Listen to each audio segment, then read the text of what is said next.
अन्य समाचार पर करिए नजर तो રાજકોટમાં મેયરના ગેરકાયદેસર બાંધકામને આખરે અટકાવવામાં આવ્યું છે। સંત કબીર રોડ પરના બાંધકામને નોટિસ અપાઈ હતી। સૂચિત પ્લોટમાં બાંધકામ અટકાવી દેવા નોટિસ આપવામાં આવી હતી, ત્યારે બાંધકામ અંગે ખુલાસો કરવા નોટિસ આપી દેવામાં આવી છે।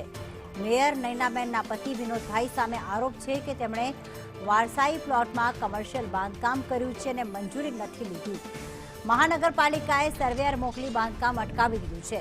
સંત કબીર રોડ પરની આ ઘટના ગઈકાલે સામે આવી હતી કે જેમાં ભલે પ્લોટ વારસાઈનો હોય પરંતુ કમર્શિયલ બાંધકામની મંજૂરી લેવી ફરજિયાત હોય છે। કોઈપણ મંજૂરી વગર ત્યાં બાંધકામની શરૂઆત કરી દેવામાં આવી હતી, જેના કારણે આખો મામલો સામે આવ્યો હતો। મેયરે પણ ગઈકાલે ખુલાસો કર્યો હતો કે જે પણ કોર્પોરેશન કહેશે તે તમામ તે અનુસરવામાં આવશે। મયુર સોની અમારી સાથે જોડાઈ ગયા છે। મયુર, આખરે બાંધકામ અટકાવી દેવામાં આવ્યું છે, ત્યારે જે નોટિસ આપવામાં આવી છે મેયરના પતિને, તેમાં કઈ બાબતનો ઉલ્લેખ કરવામાં આવ્યો?